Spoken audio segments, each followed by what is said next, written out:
করছি। এটা experiment number 3, determination of symmetrical component of currents under different fault condition of A synchronous generator. So আমরা already সবাই জানি যে একটা সিস্টেম যখন ব্যালেন্স অবস্থায় থাকে, তার মানে যখন হেলদি অবস্থাতে থাকে, তখন তার 3টা ফেজের ভোল্টেজ এবং কারেন্টের ম্যাগনিটিউড সমান থাকে এবং প্রতিটা ফেজের মধ্যে 120 ডিগ্রি করে ফেজ ডিফারেন্স থাকে। কিন্তু যখন একটা ফল্ট হয় বা সিস্টেম যখন আনব্যালেন্স অবস্থায় চলে যায়, সেই ক্ষেত্রে কিন্তু তখন আর প্রতিটা ফেজের ভোল্টেজ কারেন্টের ম্যাগনিটিউড সমান থাকে না, বা তাদের মধ্যবর্তী অ্যাঙ্গেল ডিফারেন্সও আর 120 ডিগ্রি করে থাকে না। তো যখন একটা সিস্টেমের ফল্ট হবে বা যখন সিস্টেমটা আনব্যালেন্স হয়ে যাবে, তখনই আসলে সিস্টেমটাকে সুন্দরভাবে অ্যানালাইসিস করার জন্য সিমেট্রিক্যাল কম্পোনেন্টের কনসেপ্টটা আসে। আর এই সিমেট্রিক্যাল কম্পোনেন্টটা মূলত ফর্টেস্কিউ থিওরেম থেকে এসেছে। তো আমরা আজকে যেটা করতে যাচ্ছি, আমরা একটা সিঙ্ক্রোনাস জেনারেটরে 3 ধরনের ফল্ট ক্রিয়েট করব। সবগুলো ফল্টই মূলত আনব্যালেন্স ফল্ট যখন হবে তখনই মূলত সিমেট্রিক্যাল কম্পোনেন্টগুলো আসবে। তো এই ক্ষেত্রে আমরা single line to ground fault, line to line fault এবং double line to ground fault, 3 ধরনের ফল্ট ক্রিয়েট করে দেখব। এবং আমাদের মূলত যেটা আজকে ল্যাবে যেটা হচ্ছে মেইনলি আমাদের যেটা অবজেক্টিভ, সেটা হচ্ছে যে 3 ধরনের ফল্টের জন্যই আমরা সিমেট্রিক্যাল কম্পোনেন্টগুলো বের করব এবং আমরা এই সিমেট্রিক্যাল কম্পোনেন্টের ম্যাগনিটিউডগুলো কম্পেয়ার করে দেখতে চাচ্ছি যে কোন ধরনের ফল্টের জন্য সিমেট্রিক্যাল কম্পোনেন্টের ম্যাগনিটিউড কেমন থাকে। এইটাই মূলত হচ্ছে আমাদের আজকের ল্যাবের অবজেক্টিভ। তো অলরেডি এখানে যে সেট আপটা দেওয়া হয়েছে, সেট আপটা সম্পর্কে আপনাদের অলরেডি ধারণা আছে। তো এখানে আমরা অ্যাজ এ প্রাইম মুভার এখানে আমরা 3 ফেজ ইন্ডাকশন মোটর ব্যবহার করছি। এখন প্রাইম মুভার হিসেবে ইন্ডাকশন মোটর ছাড়া অন্যান্য জিনিসে ব্যবহার করা যায়। আমরা টারবাইন ব্যবহার করতে পারি, ডিসি মোটর ব্যবহার করতে পারি। এখন এটা একটা চিন্তার বিষয় বা এটা একটা কোশ্চেন যে এখানে 3 ফেজ ইন্ডাকশন মোটরই কেন প্রাইম মুভার হিসেবে ব্যবহার করা হলো। আশা করি এটা আপনারা নিজেরাও একটু চিন্তা করবেন যে আমরা কেন 3 ফেজ ইন্ডাকশন মোটরটাকে প্রাইম মুভার হিসেবে ব্যবহার করেছি, বা প্রাইম মুভার হিসেবে 3 ফেজ ইন্ডাকশন মোটরটা এটা বেস্ট চয়েস কিনা বা ওয়ার্স্ট চয়েস কিনা, এটা আপনারা নিজেরা চিন্তা করবেন, বা এটা আপনাদের থিওরিতে আরও বেশি সেটাকে আলোচনা করা হবে। তো যাই হোক, আমরা 3 ফেজ ইন্ডাকশন মোটরে এখানে স্ট্যাটরে 3 ফেজ সাপ্লাই প্রোভাইড করছি। 3 ফেজ সাপ্লাইটা হচ্ছে যে আমাদের যে 3 ফেজ সকেট আছে সেখান থেকে কানেকশনটা আনা হয়েছে। এখানে আমরা স্ট্যাটরে রেডিয়াল অব্দি 3টা ফেজ থেকে আমরা এখানে কানেকশনটা প্রোভাইড করেছি। আর এই যে স্ট্যাটরটা এখানে 4, 5, 6 যে টার্মিনালগুলি আছে, এই টার্মিনালগুলিকে আমরা এই যে ওয়্যার দিয়ে শর্ট করে দিয়েছি। এটা হচ্ছে আমাদের স্ট্যাটরের কানেকশন। দ্যাট মিনস আমরা এখানে ইনপুট হিসাবে ইলেকট্রিক্যাল সাপ্লাই দিচ্ছি। দেন যেটা করা হয়েছে, এটা হচ্ছে রোটর। আপনারা অলরেডি দেখেছেন রোটরটাকে শর্ট করে রাখতে হয়। এই যে রোটরটা শর্ট করে রাখা হয়েছে। তো আমরা এখানে যখন 3 ফেজ সাপ্লাই প্রোভাইড করব, আমাদের কানেকশন যদি ঠিক থাকে, তাহলে যেটা হবে যে এখানে ইলেকট্রিক্যাল সাপ্লাই প্রোভাইড করলে আউটপুট, দ্যাট মিনস রোটর থেকে হচ্ছে আমরা মেকানিক্যাল আউটপুট পাবো। তো পরবর্তীতে এখানে যেটা করা হয়েছে, এখানে একটা বেল্টের মাধ্যমে কাপলিং করা হয়েছে। দ্যাট মিনস আমরা এখান থেকে যে আউটপুটটা পাচ্ছি মেকানিক্যাল আউটপুট, এই আউটপুটটাকে ইনপুট হিসেবে আমরা প্রোভাইড করছি সিঙ্ক্রোনাস জেনারেটরে। আর এই ইনপুটটা দেওয়া হচ্ছে মূলত ফিল্ডে। আমরা ফিল্ডে যেটা করি, আমাদের এখানে যেটা করা হয় সিঙ্ক্রোনাস জেনারেটরের ক্ষেত্রে বা জেনারেটরের যেটা ওয়ার্কিং প্রিন্সিপাল, আমরা ইলেকট্রিক্যাল ইনপুট দিই আর হচ্ছে আমরা হচ্ছে মেকানিক্যাল ইনপুট দিই আর ইলেকট্রিক্যাল আউটপুট পাই। তো মেকানিক্যাল ইনপুট হিসেবে এখানে রোটেশনাল এই যে এনার্জিটা আছে সেটা এখানে প্রোভাইড করা হচ্ছে ফিল্ডে। আর ফিল্ডে আমরা এখানে একটা ডিসি এক্সাইটেশন প্রোভাইড করি। এই ডিসি এক্সাইটেশন প্রোভাইড করার জন্য যেটা করা হয়, এখানে আমাদের একটা ডিসি পাওয়ার সাপ্লাই আছে। তো এখানে আমরা যেটা করতে পারি সেটা হচ্ছে যে আমরা এখানে ভ্যারিয়েবল ডিসি ভোল্টেজ পেতে পারি। এটা 0 থেকে 220 ভোল্ট পর্যন্ত ভ্যারিয়েবল ডিসি ভোল্টেজ পাওয়া যায়। এইখানে যে নবটা আছে, এই নবটাকে ভ্যারি করে এখান থেকে হচ্ছে 0 থেকে 220 ভোল্ট পর্যন্ত ডিসি ভোল্টেজ পাওয়া যায়। তো এখানে যেটা করা হয়েছে, ইনপুট হিসেবে এখানে আমরা এসি সাপ্লাই দিচ্ছি, একটা লাইন, একটা নিউট্রাল, আর আউটপুট হিসেবে আমরা এখানে হচ্ছে ডিসি আউটপুট পাচ্ছি। তো এখানে আসলে আমরা এক্সাইটেশন হিসেবে কত কারেন্ট দিচ্ছি সেটাকে দেখার জন্য আমরা এখানে একটা ডিসি অ্যামিটার কানেক্ট করছি সিরিজে। তো কানেকশনটা আপনি একটু খেয়াল করেন, এই যে একটা টার্মিনাল কিন্তু আমাদের কোথায় আসলো, এই পজিটিভ টার্মিনালটা আমাদের অ্যামিটারের প্লাসে আসলো, ঠিক আছে। তারপরে এখানে যে নেগেটিভটা আছে, নেগেটিভ টার্মিনালটা চলে যাচ্ছে আমাদের এই 7 নাম্বার পয়েন্টে, বা আমাদের ফিল্ড কানেকশনের যে 2টা টার্মিনাল আছে সেই 2টা টার্মিনালে একটা টার্মিনালে। আর এইখানে যে আরেকটা যে টার্মিনাল 8 নাম্বার টার্মিনালটা চলে যাচ্ছে আমাদের এই সোর্সের নেগেটিভে। তো এটা হচ্ছে একটা আমরা যেটা করলাম, আমরা আউটপুটের সাথে সিরিজে একটা ডিসি অ্যামিটার কানেক্ট করলাম, যাতে করে এখানে আমরা কতটুকু ফিল্ড এক্সাইটেশন প্রোভাইড করছি সেই ফিল্ড এক্সাইটেশনের ম্যাগনিটিউডটা আমরা যাতে এখানে মনিটর করতে পারি। কারণ এখানে প্রতিটা মেশিনের একটা নির্দিষ্ট পরিমাণ রেটিং থাকে। যেমন এখানে হচ্ছে আমাদের ফিল্ডের রেটিং হচ্ছে 0.17 অ্যাম্পিয়ার। এটা একটু সরিয়ে দিলে হয়তো দেখা যাবে এটা হচ্ছে 0.17 ampere. That means 170 milliampere পর্যন্ত কারেন্ট হচ্ছে আমাদের এই ফিল্ড ওয়াইন্ডিংয়ের মধ্য দিয়ে ইজিলি যেতে পারবে। এর থেকে যদি বেশি কারেন্ট যায় সেই ক্ষেত্রে যেটা হয়, এর থেকে বেশি কারেন্ট গেলে তখন আই স্কোয়ার আর লস বেশি হওয়ার কারণে ওয়াইন্ডিং হিটেড হয়ে যাবে, সেই ক্ষেত্রে ওয়াইন্ডিংগুলো পুড়ে যাওয়ার একটা পসিবিলিটি থাকে। তো আমাদের এটা মনিটর করতে হবে যে কারেন্ট যেন কখনো 170 মিলি অ্যাম্পিয়ারের থেকে বেশি না যায়। তো আমরা এটা হচ্ছে এখান থেকে এটা দেখতে পারবো। আর এরপরে আসি, এটা যে হলো আমাদের ফিল্ডে আমরা ডিসি এক্সাইটেশন প্রোভাইড করি এবং একটা বাইরে থেকে একটা এক্সটার্নাল প্রাইম মুভারের মাধ্যমে ফিল্ডটাকে সিঙ্ক্রোনাস স্পিডে রোটেট করাতে হয়। সিঙ্ক্রোনাস স্পিড মানে হচ্ছে এখানে তার যে রেটিং ছিল 1500 আরপিএম, তাকে 1500 আরপিএমে ঘোরাতে হবে, তাহলেই হচ্ছে আমরা 50 হার্জের ভোল্টেজ বা 50 হার্জের কারেন্ট পাবো। এটাই হচ্ছে আমাদের এখানে মূলত ওয়ার্কিং প্রিন্সিপাল। তো আমরা আউটপুট হিসেবে যে এসি কারেন্টটা পাচ্ছি সেটা আমরা মূলত আর্মেচার থেকে পাই। আর্মেচারটাকে এখানে যেটা করা হয়েছে, আর্মেচারটাকে এখানে ওয়াই কানেকশন দেওয়া হয়েছে। তার 4, 5, 6 টার্মিনালটাকে আমরা যে শর্ট করে দিয়েছি, দ্যাট মিনস এটা হচ্ছে এখন একটা ওয়াই কানেকশনে আছে। তো এই যে 1, 2, 3 এই তিনটা মূলত হচ্ছে আমাদের তিনটা ফেজ। আমরা এখান থেকে আউটপুট পাচ্ছি 3 ফেজ সিঙ্ক্রোনাস জেনারেটরের ক্ষেত্রে তিনটা ফেজের আউটপুট, যেমন RYB বা ABC তিনটা ফেজ হচ্ছে আমরা এখান থেকে পাচ্ছি। তো আমাদের আজকে ল্যাবে যেটা উদ্দেশ্য সেটা হচ্ছে যে আমরা এখানে ইন্টেনশনালি আমরা নিজেরা ফল্ট ক্রিয়েট করব, আবার এমনভাবে ফল্ট ক্রিয়েট করব যাতে আবার মেশিনটা নষ্ট না হয়। তো ফল্ট ক্রিয়েট করে যেটা আমরা দেখতে চাচ্ছি যে বিভিন্ন ধরনের ফল্টের জন্য আমাদের যে ভোল্টেজ বা কারেন্টের যে সিমেট্রিক্যাল কম্পোনেন্টগুলো তৈরি হবে সেই সিমেট্রিক্যাল কম্পোনেন্টগুলোর ম্যাগনিটিউড কত, এবং বিভিন্ন ধরনের ফল্টের জন্য এদের ম্যাগনিটিউডের যে ভ্যারিয়েশন সেটা কেমন, সেটাই মূলত হচ্ছে আমরা কম্পেয়ার করে দেখব যে সিঙ্গেল লাইন টু গ্রাউন্ড ফল্টের ক্ষেত্রে আমাদের পজিটিভ সিকোয়েন্স কম্পোনেন্টের ম্যাগনিটিউড কত, বা লাইন টু লাইন ফল্টের জন্য আমাদের সিকোয়েন্স কম্পোনেন্টের ম্যাগনিটিউড কত, সেগুলো হচ্ছে মূলত আজকের এক্সপেরিমেন্টে দেখার বিষয়। তো এখানে যে কানেকশনটা দেওয়া আছে, এই কানেকশনটা ফার্স্ট যে কানেকশনটা আমি দিতে চাচ্ছি সেটা হচ্ছে সিঙ্গেল লাইন টু গ্রাউন্ড ফল্টের জন্য। তো single line to ground fault যেটা, সেটা স্কেমেটিক ডায়াগ্রামটা একটু আমরা এখানে দেখে আসি। এইটা হচ্ছে আমাদের প্রাইম মুভার, যেটা কিনা আমরা দেখলাম ইন্ডাকশন মোটর, আর এটা হচ্ছে আমাদের সিঙ্ক্রোনাস জেনারেটর একটা স্কেমেটিক ডায়াগ্রাম দেখানো হয়েছে। তো এই ক্ষেত্রে যেটা করা হয়েছে, single line to ground fault মানে হচ্ছে যে একটা লাইন সে গ্রাউন্ডের সাথে কানেক্টেড হয়ে যাবে।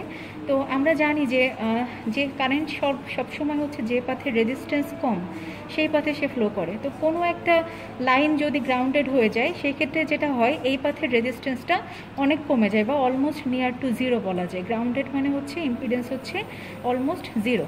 তো সমস্ত কারেন্ট এই পাথে দিয়ে ফ্লো করবে। তো আমরা এই সিঙ্ক্রোনাস জেনারেটরে যদি single line to ground fault এরকম একটা সিচুয়েশন বা সিনারিও যদি ক্রিয়েট করতে চাই, তার মানে সেক্ষেত্রে যেটা করতে হবে, বি ফেজ এবং সি ফেজের কারেন্টকে জিরো করে দিতে হবে। আর এইটা তখনই পসিবল যদি আমরা বি ফেজ এবং সি ফেজকে ওপেন অবস্থাতে রাখি। আইডিয়ালি মানে প্র্যাকটিক্যালি যেটা হয়, প্র্যাকটিক্যালি তো আর ফেজগুলো এরকম ওপেন থাকে না, বাট যেটা হয় যে কোনো একটা ফেজ যদি গ্রাউন্ডেড হয়ে যায় সেই ক্ষেত্রে শুধুমাত্র সেই ফেজের মধ্য দিয়ে সমস্ত কারেন্ট ফ্লো করে, অন্যান্য ফেজে কোনো কারেন্ট থাকে না। তো এই সিনারিওটাকে রিপ্রেজেন্ট করার জন্য আমরা এখানে ল্যাবে যেটা করছি সেটা হচ্ছে বি ফেজ এবং সি ফেজকে আমরা ওপেন রাখছি, আর এ ফেজকে আমরা কী করবো, এ ফেজকে আমরা একটা কিছুটা রেজিস্ট্যান্সের মাধ্যমে সেটাকে গ্রাউন্ডেড করে দিব। আর এখানে গ্রাউন্ড বলতে হচ্ছে আমরা রেফারেন্স পয়েন্ট হিসেবে আমাদের যে ওয়াই কানেকশনটা নিয়েছি, এই যে এখানে যে রেফারেন্স গ্রাউন্ড, এটাকে আমরা এই একই গ্রাউন্ডের সাথে কানেক্ট করে ফেলবো। একদম যে এটাকে মাটির সাথে গ্রাউন্ডেড করে দিচ্ছে তা না, রেফারেন্স পয়েন্টের যে নিউট্রাল আছে সেই নিউট্রালের সাথে এটাকে কানেক্ট করে দেব। তো এটা হচ্ছে আমাদের সেট আপ। আর এই পাথ দিয়ে কি পরিমাণ কারেন্ট যাচ্ছে, মানে এই ফেজ দিয়ে যে ফেজে আমরা ফল্ট ক্রিয়েট করলাম সেই ফেজে কি পরিমাণ কারেন্ট যাচ্ছে সেটাকে দেখার জন্য আমরা এখানে একটা অ্যামিটার কানেক্ট করব সিরিজে। আর এই কারেন্টটাকে লিমিট করার জন্য এখানে একটা ভ্যারিয়েবল রিওস্ট্যাট কানেক্ট করা হয়েছে, যাতে করে এই ফেজে যেন অতিরিক্ত পরিমাণ কারেন্ট ফ্লো না করে। কারণ যদি সরাসরি গ্রাউন্ডেড করা হয় সেই ক্ষেত্রে দেখা যায় যে কারেন্টের ম্যাগনিটিউডটা অনেক বেশি থাকে, মেশিনগুলো পুড়ে যেতে পারে। তো আমরা তো এখানে আসলে মেশিন পোড়াতে চাচ্ছি না, আমরা জাস্ট একটা ফল্টের মতো সিচুয়েশন ক্রিয়েট করতে চাচ্ছি। তো ফল্ট কারেন্টটাকে লিমিট করার জন্য এখানে একটা অ্যাডিশনাল ভ্যারিয়েবল রিওস্ট্যাট কানেক্ট করা হয়েছে সিরিজে। তো আমরা কানেকশনটাতে আসি। এখানে যেটা হচ্ছে যে আমরা এখানে একটা রিওস্ট্যাট নিয়েছি, রিওস্ট্যাটের দুইটা টার্মিনাল, এটা একটা ভ্যারিয়েবল রেজিস্ট্যান্স। তো তার একটা টার্মিনালকে এই যে আমরা এই গ্রাউন্ডের সাথে কানেক্ট করেছি, যেমনটা এখানে দেখানো হয়েছে। আর অন্য যে টার্মিনালটা আছে এটাকে কি করলাম, এখানে হচ্ছে আমরা একটা অ্যামিটার নিয়েছি, এটা এসি অ্যামিটার। এসি অ্যামিটারে এটা হচ্ছে সে দুইটা রেটিংয়ে কাজ করে, একটা হচ্ছে যে 0 থেকে 100 মিলিঅ্যাম্পিয়ার আর একটা হচ্ছে 0 থেকে 500 মিলিঅ্যাম্পিয়ার। সো আমরা এখন 100-এ কানেক্ট করেছি, তার মানে আমরা হচ্ছে এই যে নিচের যে আমাদের রিডিংটা আছে 0 থেকে 100, আমরা হচ্ছে এই রিডিংটা কনসিডার করব। যদি এটাকে 500-এ কানেক্ট করতাম তাহলে উপরে যে রিডিংটা ছিল সেইটাকে কনসিডার করতে হতো। আর এটা হচ্ছে আমাদের জাস্ট আরেকটা টার্মিনাল।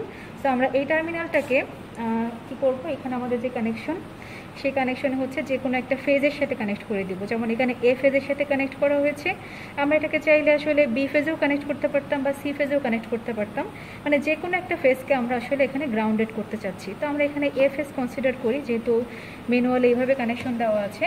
তো এই 1 নাম্বার যে পয়েন্টটা এটা হচ্ছে আমাদের A phase, B phase, C phase. তো এ ফেজের সাথে এখানে একটা অ্যামিটার কানেক্ট করা হয়েছে সিরিজে, এসি অ্যামিটার, তার সাথে একটা রিওয়েস্টেড সিরিজে, এবং এটাকে আলটিমেটলি এই যে আমাদের যে রেফারেন্স নিউট্রাল পয়েন্ট আছে তার সাথে কানেক্ট করা হয়েছে। তার মানে আমাদের এখানে যে সিঙ্গেল লাইন টু গ্রাউন্ড ফল্টের যে স্কেমেটিকটা, সেই স্কেমেটিকটা এখন কমপ্লিট।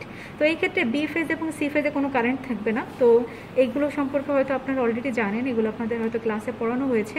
তো এখান থেকে হচ্ছে আপনারা দেখেন যে এই যে আমাদের যে ইকুয়েশনটা আছে, যে ম্যাট্রিক্সটা এখানে লেখা হয়েছে, এখানে যদি আমরা এই ভ্যালুগুলি বসিয়ে দিই, এ ফেজের কারেন্টটা আমরা অ্যামিটার থেকে পাবো। তাহলে যেটা হবে, আমরা এখান থেকে ইকুয়েশন সলভ করে IA0, IA1, IA2 তিনটা যে সিমেট্রিক্যাল কম্পোনেন্ট কারেন্ট, মানে positive sequence current, negative sequence current, zero sequence current, এদের ম্যাগনিটিউডটা আমরা এখান থেকে ক্যালকুলেট করতে পারবো। আর এইটাই মূলত আমরা চাচ্ছি। এটা আমরা সিঙ্গেল লাইন টু গ্রাউন্ড ফল্টের ক্ষেত্রে করব, সিমিলারলি আমরা লাইন টু লাইন ফল্টের ক্ষেত্রে করব, এবং পরবর্তীতে আবার ডাবল লাইন টু গ্রাউন্ড ফল্টের ক্ষেত্রেও করা হবে। তবে একটা ব্যাপার হচ্ছে যে প্রতি ক্ষেত্রেই আমাদের এখানে যে ফিল্ড এক্সাইটেশনটা আছে, ফিল্ড এক্সাইটেশনটাকে আমরা ফিক্সড রাখবো। তার কারণ হচ্ছে যে আমরা এখানে মূলত কম্পেয়ার করতে চাচ্ছি 3 ধরনের ফল্টের জন্য সিকোয়েন্স কম্পোনেন্টগুলোর ম্যাগনিটিউড কেমন হয়, সেটাই মূলত হচ্ছে আমাদের কম্পেয়ার করে দেখতে হবে। তো কম্পেয়ার যখন করতে হয় তখন মূলত যেটা হয় যে নর্মাল যে প্যারামিটারগুলি থাকে, রেফারেন্স প্যারামিটারগুলোকে সবসময় হচ্ছে যে ফিক্সড রাখতে হয়, কনস্ট্যান্ট রাখতে হয়। তো এই ক্ষেত্রে আমাদের যে ফিল্ড এক্সাইটেশনটা আইএফ, আমরা আইএফ কারেন্টটাকে অলওয়েজই হচ্ছে একটা ফিক্সড কারেন্ট রাখবো। যেমন এটাকে আমি আগে থেকে 50 মিলিঅ্যাম্পিয়ারে সেট করে দিয়েছি, এটাকে 50 মিলিঅ্যাম্পিয়ারেই কনস্ট্যান্ট রাখা হবে 3 ধরনের ফল্টের ক্ষেত্রেই। তো এই হচ্ছে আমাদের মূলত সেট আপ। তো আমরা এরপরে বাকি যে জিনিসগুলি আছে, যেমন লাইন টু লাইন ফল্ট বা double line to ground fault, আমরা সরাসরি কানেকশনে চলে যাব। প্রথমে এই কানেকশনটা আমরা দিয়েছি, দেখানো হয়েছে, সিমিলারলি বাকি কানেকশনগুলোও দেওয়া হবে। এবং আমরা প্রতিটা কানেকশনের ক্ষেত্রে যেটা করব, আমরা হচ্ছে যে আমরা এই ফেজে যে কারেন্টগুলি যাচ্ছে, কারেন্টগুলিকে মেজার করব। মেজার করে এই ইকুয়েশনটা আমাদের অলওয়েজই সেম থাকবে, সিকোয়েন্স কম্পোনেন্টের ইকুয়েশন। এই ইকুয়েশন থেকে আমরা 3 ধরনের যে সিমেট্রিক্যাল কম্পোনেন্ট আছে, পজিটিভ সিকোয়েন্স, নেগেটিভ সিকোয়েন্স আর জিরো সিকোয়েন্স, সেই কারেন্টগুলোর ম্যাগনিটিউড বের করব। তো আমরা এখানে মেশিনটা স্টার্ট করেছি, স্টার্ট করে আমরা এখানে ফিল্ড এক্সাইটেশনটা ভ্যারি করব এই স্টিয়ারিংটা ভ্যারি করার মাধ্যমে। তো এটা আমরা আস্তে আস্তে করে ভ্যারি করছি। আপনারা খেয়াল করেন যে ডিসি অ্যামিটারে কিন্তু কারেন্টের ভ্যালুটা চেঞ্জ হচ্ছে। তো আমরা 3 ধরনের ফল্টের জন্যই ফিল্ড কারেন্ট বা ফিল্ড এক্সাইটেশন 50 মিলিঅ্যাম্পিয়ার রাখতে চাচ্ছি। তো এটা মোটামুটি এখন 50 মিলিঅ্যাম্পিয়ারে সেট হয়েছে, যেটা দেখা যাচ্ছে চোখের দেখায়। এটা এখন 50 মিলিঅ্যাম্পিয়ারে আছে, এটা হচ্ছে আমাদের ফিল্ড কারেন্ট। তো প্রতিটা সেটআপের জন্য আমরা এই ফিল্ড এক্সাইটেশনটা 50 মিলিঅ্যাম্পিয়ারেই রাখবো। Line to ground fault, line to line, double line to ground, 3 ধরনের ফল্টের জন্যই আমরা এই ফিল্ড কারেন্টটাকে ফিক্সড রাখবো। এরপরে যেটা করা হয়েছে সেটা হচ্ছে যে এই যে এফএসকে যে আমরা যে গ্রাউন্ডেড করে দিয়েছি, তার সাথে যে কারেন্টের ম্যাগনিটিউডটা দেখার জন্য আমরা সিরিজে একটা অ্যামিটার কানেক্ট করেছি। তার মানে এইখানে যে কারেন্টটা যাচ্ছে এটা মূলত হচ্ছে আমাদের সিঙ্গেল লাইন টু গ্রাউন্ড ফল্টের জন্য এ ফেজের কারেন্ট। তো এখানতে এ ফেজের কারেন্ট দেখা যাচ্ছে, এখানে একটু খেয়াল করেন যে এটাকে 500 রেটিংয়ে দেওয়া হয়েছে। তার মানে হচ্ছে আমরা উপরে যে রিডিংটা আছে এটাকে আমরা কনসিডার করব। তো এইটা প্রতিটা ঘর হচ্ছে 10 করে, তো এখানে মনে হচ্ছে মোটামুটি 180, 180 মিলিঅ্যাম্পিয়ার। ঠিক আছে। তো এ ফেজে আমরা যে কারেন্টটা পাচ্ছি আইএ সমান ডাটাটা আমি লিখে দিচ্ছি, এটা আপনারা রাখবেন, আপনাদের ল্যাব রিপোর্ট করার জন্য কাজে লাগবে। তো এই ডেটা থেকে আপনারা 3 ধরনের যে সিকোয়েন্স কম্পোনেন্ট আছে, IA0, IA1, IA2, তার মানে positive sequence component, negative sequence এবং জিরো সিকোয়েন্স কম্পোনেন্ট কারেন্টের ক্ষেত্রে এটা আপনারা বের করবেন। তো আমরা এখানে কারেন্ট নিচ্ছি, সিমিলারলি ভোল্টেজও নেওয়া যেত, ভোল্টেজের ক্ষেত্রেও সিকোয়েন্স কম্পোনেন্ট বের করা যেত, বাট আমরা এই ক্ষেত্রে কারেন্টটা কনসিডার করছি। তো এটা হচ্ছে আমাদের প্রথম সেট আপ গেল। এরপর আমরা লাইন টু লাইন ফল্ট হচ্ছে ক্রিয়েট করব। তো লাইন টু লাইন ফল্টের ক্ষেত্রে স্কেমেটিক ডায়াগ্রামটা আপনাদের ম্যানুয়ালে দেওয়া আছে। এখানে বি এবং সি বেসকে শর্ট করা হয়েছে আর মাঝখানে কারেন্ট লিমিটিং রেজিস্টার কানেক্ট করা হয়েছে। এই কানেকশনটাই আমরা জাস্ট এখানে দিয়েছি। আর এখানে যেটা দেখেন, এখানে একটা অ্যামিটার কানেক্ট করা হয়েছে এই ফেজের কারেন্টটা, এখানে বি ফেজ এবং সি ফেজের মধ্যে যে কারেন্টটা যাচ্ছে এই কারেন্টটাকে দেখার জন্য। খেয়াল করে দেখবেন যে এই বি ফেজ এবং সি ফেজের কারেন্টের ডিরেকশন কিন্তু উল্টা দিকে। সো এই ক্ষেত্রে আমরা বলতে পারি যে IB it will be is equal to minus IC, অথবা আইসি সমান সমান বলতে পারি যে এটা হবে মাইনাস আইবি। তো এই জিনিসটাই পরবর্তীতে হচ্ছে যে এই ম্যাট্রিক্সে বসানো হয়েছে। আর এই ক্ষেত্রে লাইন টু লাইন ফল্ট যেহেতু এ ফেজের কারেন্ট 0 হবে, আর এ ফেজের কারেন্ট 0 করার জন্য এ ফেজটাকে ওপেন রাখা হয়েছে। পরবর্তীতে হচ্ছে ম্যাট্রিক্স সলভ করে আমরা হচ্ছে এখানে সিকোয়েন্স কম্পোনেন্টগুলো বের করব যে এই ফল্টের ক্ষেত্রে সিকোয়েন্স কম্পোনেন্টগুলো কেমন আসে। অ্যাজ ইউজুয়াল আগের মতো এই ক্ষেত্রেও আমরা ফিল্ড এক্সাইটেশন 50 মিলিঅ্যাম্পিয়ার রাখতে চাচ্ছি। দেওয়া আছে, এটা হচ্ছে আমাদের সেই বি ফেজ আর হচ্ছে সি ফেজ। বি ফেজ এবং সি ফেজের মাঝখানে এই অ্যামিটার এবং রিওয়েস্টেড কানেক্ট করা হয়েছে ফেজ কারেন্টটা দেখার জন্য আর কারেন্টটাকে লিমিট করার জন্য। আর এটা হচ্ছে আমাদের সেই ডিসি অ্যামিটার যেটা আমরা ফিল্ড কারেন্ট দেখার জন্য ইউজ করেছিলাম। তো এই ক্ষেত্রেও ফিল্ড কারেন্ট 50 মিলিঅ্যাম্পিয়ারই রাখা হয়েছে। এবং এই লাইন টু লাইন ফল্টের জন্য আমাদের যে বি এবং সি ফেজের মধ্যে যে কারেন্টটা যাচ্ছে সেই কারেন্টের ম্যাগনিটিউডটা আমাদেরকে এই অ্যামিটার থেকে কালেক্ট করতে হবে। তো এখানে দেখা যাচ্ছে যে কারেন্ট হচ্ছে অ্যারাউন্ড 140 মিলিঅ্যাম্পিয়ার, যেটা আমার মনে হচ্ছে। সো এক্ষেত্রে আমরা বলতে পারি IB is equal to minus IC, যেটা হবে হচ্ছে 140 মিলিঅ্যাম্পিয়ার। তো একটা জিনিস আপনারা অলরেডি এখান থেকে বুঝতে পারেন, যদি আমরা কম্পেয়ার করি যে গ্রাউন্ড ফল্টের ক্ষেত্রে কারেন্টের ম্যাগনিটিউডটা কিন্তু বেশি, আর এক্ষেত্রে লাইন টু লাইন ফল্টের ক্ষেত্রে গ্রাউন্ড ফল্টের তুলনায় কারেন্টটা কিন্তু কমে গেছে। তো সিমিলারলি এই ক্ষেত্রেও এই ডেটাগুলো দিয়ে আপনারা IA0, IA1, IA2 বের করবেন এবং এটার সাথে কম্পেয়ার করবেন। এটা হচ্ছে আমাদের টাস্ক। এরপরে আমরা চলে যাব ডাবল লাইন টু গ্রাউন্ড ফল্টের ক্ষেত্রে। তো আমরা এখন ডাবল লাইন টু গ্রাউন্ড ফল্টের স্কেমেটিকে চলে আসি। এখানে দেখা যাচ্ছে বি ফেজ এবং সি ফেজকে আমরা এখানে যেটা করছি তাদেরকে একসাথে শর্ট করে দিয়ে সেটাকে হচ্ছে আমরা গ্রাউন্ডেড করব। এটা হচ্ছে আমাদের double line to ground fault, মানে দুইটা লাইন নিজেদের মধ্যে শর্ট হবে দেন গ্রাউন্ডেড হয়ে যাবে। সো এই ক্ষেত্রে যে কোনো দুইটা লাইনকে নেওয়া যায়, এখানে বি এবং সিকে নেওয়া হয়েছে। তো আমরা যেটা করেছি বি ফেজের কারেন্ট মেজার করার জন্য এখানে একটা অ্যামিটার কানেক্ট করব, আর সি ফেজের কারেন্ট মেজার করার জন্য এখানে আরেকটা অ্যামিটার কানেক্ট করব। পরবর্তীতে এই দুইটাকে আমরা শর্ট করে দিয়ে এটাকে এখানে কানেকশনটা নিউট্রালে দেখানো হয়েছে। এই কানেকশনটা মূলত আমরা এখান থেকে সরাসরিভাবে নিউট্রালে না দিয়ে আমরা এখানে এটা জাস্ট এইখানে চলে আসবে। এইটাকে আমরা আর একটা অ্যামিটারের সাথে কানেক্ট করে একটা কারেন্ট লিমিটিং রেজিস্টারের সাথে কানেক্ট করে সেটাকে হচ্ছে আমরা আমাদের সিস্টেমের যে নিউট্রাল আছে সেই রেফারেন্স নিউট্রালের সাথে কানেক্ট করে দিব। তার মানে এটাকে সরাসরি গ্রাউন্ডের সাথে কানেক্ট না করে এইখান থেকে কানেকশনটা চলে যাচ্ছে আমাদের আর একটা থার্ড অ্যামিটারে, যে কারেন্টটা শো করবে এবং বি ফেজ এবং সি ফেজের যে রেজাল্টেন্ট কারেন্ট, সেই রেজাল্টেন্ট কারেন্টটা কত এটা হচ্ছে সেই কারেন্টটা শো করবে। সো এই অ্যামিটারটার কাজ হচ্ছে সে আইবি প্লাস আইসি এই কারেন্টটা সে হচ্ছে শো করবে, অবশ্যই ভেক্টর সাম, ঠিক আছে। সো এই ক্ষেত্রে আর এটা হচ্ছে দেন আমাদের নিউট্রালে চলে যাচ্ছে। দ্যাট মিনস এটাকে আমরা বলতে পারি যে এটা হচ্ছে নিউট্রাল কারেন্ট আইএন। সো এই ক্ষেত্রে আমাদের সেট আপটা দেওয়া হয়েছে। এই বি ফেজের সাথে এখানে একটা অ্যামিটার কানেক্ট করা হয়েছে, সি ফেজের সাথে একটা অ্যামিটার কানেক্ট করা হয়েছে এবং তাদের এই যে হচ্ছে আমাদের কমন টার্মিনালের সাথে একটা আমরা কারেন্ট লিমিটিং রেজিস্ট্যান্স কানেক্ট করেছি। রেজিস্ট্যান্সের অন্য টার্মিনালটা চলে গিয়েছে আর একটা অ্যামিটারে। এটা হচ্ছে আমাদের টোটাল কারেন্টটা শো করবে, দ্যাট মিনস নিউট্রাল কারেন্ট কত সেটা শো করবে। এবং এটার অন্য টার্মিনালটা চলে যাচ্ছে হচ্ছে আমাদের এই সিস্টেমের যে রেফারেন্স নিউট্রাল আছে সেই রেফারেন্স নিউট্রালের সাথে। তো এই হচ্ছে আমাদের কানেকশনটা। আর এই ক্ষেত্রে আমরা ফিল্ড এক্সাইটেশন আগের মতন 50 মিলিঅ্যাম্পিয়ারই রাখবো।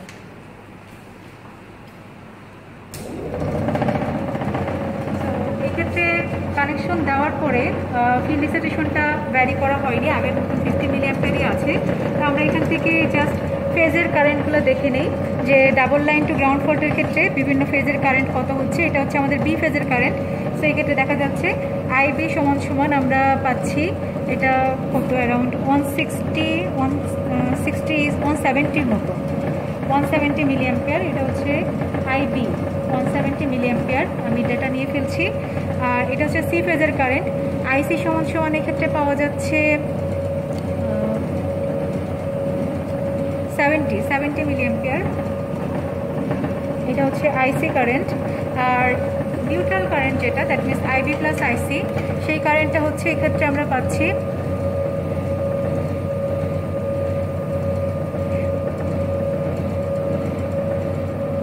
155 মিলি অ্যাম্পিয়ার। তো এই ক্ষেত্রে আপনারা দেখেন আইবি কারেন্ট যেটা আর আইসি কারেন্ট যেটা, এদেরকে যদি আমরা জাস্ট অ্যারিথমেটিক সাম করি, সেক্ষেত্রে অ্যারিথমেটিক সাম কিন্তু আসে কত, 240 মিলি অ্যাম্পিয়ার। আর এক্ষেত্রে আমরা নিউট্রাল কারেন্ট পাচ্ছি কত, দুইটা সামেশন যেটা, সেটা হচ্ছে 155 মিলি অ্যাম্পিয়ার।